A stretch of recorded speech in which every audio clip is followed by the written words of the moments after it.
currently, today, in Michigan, nobody pays for water.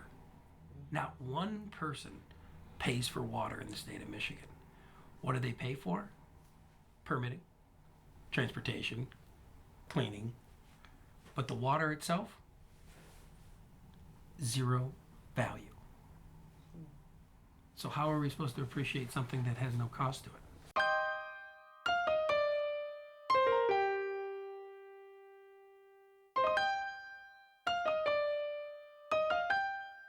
Water is free itself, but it isn't free when it comes to your home. There's a cost to bring it to your home, to your business. And that cost can be, in many cases, is expensive. Right now, our water infrastructure is paid for primarily by people who use the infrastructure. So people all across the city of Detroit. And when people are not paying into that because it's either too expensive or their water has been shut off, then that means that people who are paying into that have to pay more. And it also means that there's less income going into our infrastructure, which is already degrading as it is now. We, unfortunately, because of disinvestment, the auto industry, we have at least 2 of our big 3 auto industries that have filed bankruptcy in the last several years, and all the cycles with the auto industry. We have a sizable number of people who once would have been employed at an auto plant, right, receiving middle-class income, and those jobs are gone.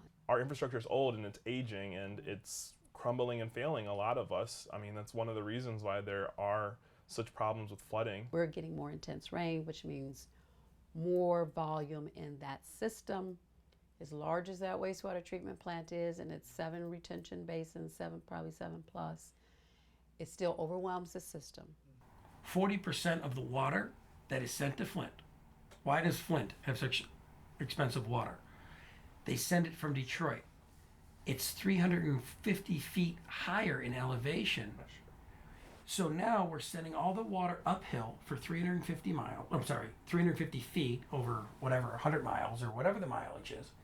And at the same time, they lose 40% of that water before it ever gets to the homes by leakage, right?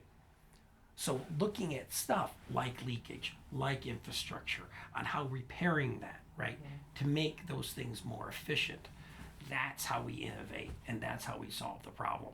I think it should be addressed via water rates, right? That there should be a rate structure that helps to support the ideal of everyone having access to water. So a water assistance program that says we will come and do a water audit to identify a leak, and if you have a leak, repair that leak, that's going to help somebody. And the reason why I talk about water audits and the repair program is because it was something I personally advocated for. Because understanding if you have a leak, you've got, you're going to pay a lot, and how important repairing that leak would be. There are ways to actually manage water on site. The problem is drain tiles. It rains, they collect the water and discharge it as fast as possible. So Friends of the Rouge and Sierra Club both recognize the problem of aging stormwater infrastructure and what the increased storms mean for the water quality of both the Rouge and the Detroit River. And so we see together a solution of rain gardens, which are a type of bioretention. We see that as being a solution to this issue by capturing stormwater before it gets to the drain. We aim the Rain Gardens to the Rescue program at residential homeowners, though in the past year we've gotten a lot of interest from faith-based organizations and churches. We have another person who has a rain garden, and it's a beautiful garden. She put a little free library in front of it because she said, my neighbors are now stopping and talking and asking questions about this garden, and they drop off a book and take a book. So it's become community. One of the primary things that we see from the applicants who do get accepted and become a part of the program, they go through 4 workshops. Traditionally, this year we're actually doing 5 workshops. In each workshop we talk about a different aspect of rain gardens, installation, native plants, the whole system and how it works. And then they get an opportunity to design their own rain garden. They get to choose native plants that we procure from another partner of ours, Keep Growing Detroit usually. And they get a chance to design the rain garden on their own house or on their own property where they want the plants.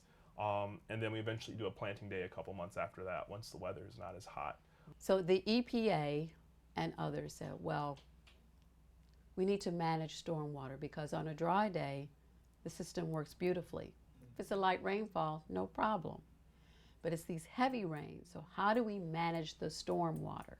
And the answer has become green infrastructure. What we're doing in Chicago is utilizing their parks as stormwater management facilities.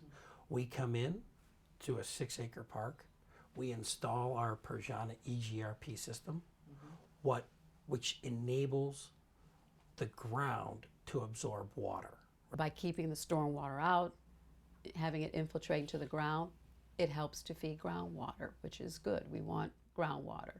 It also improves water quality because it's slowing down or holding back that stormwater out of the system, so now you have less sewage overflows, or maybe the overflows are either fewer of them or the volume is less because you have more water infiltrating into the ground, into the green infrastructure. If you can absorb the water into the ground, now you don't have to send it to a river, stream, or water treatment center.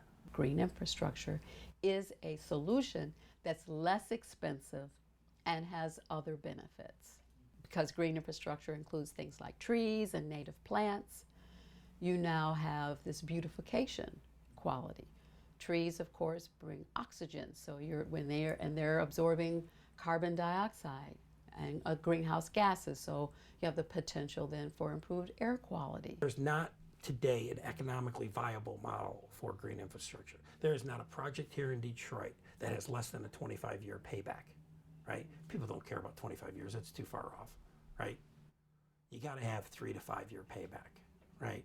And you don't want the operating cost and maintenance cost. So our goal is to create green infrastructure, small footprint, cost effective, low operating cost and maintenance cost, so you can get that price point down to a 3 to 5 year payback. The city of Detroit has invested almost $2 billion in CSO management, and they've been able to capture like 95% of all CSOs before they get to the Detroit or Rouge rivers. But that last 5%, in order to capture that last little bit, they still have to invest potentially another $1 billion. I think now we have people kind of in camps. I'm in this camp or that camp. And we come to the table, but it's not really a discussion. It's more of I'm here to fight for what I want.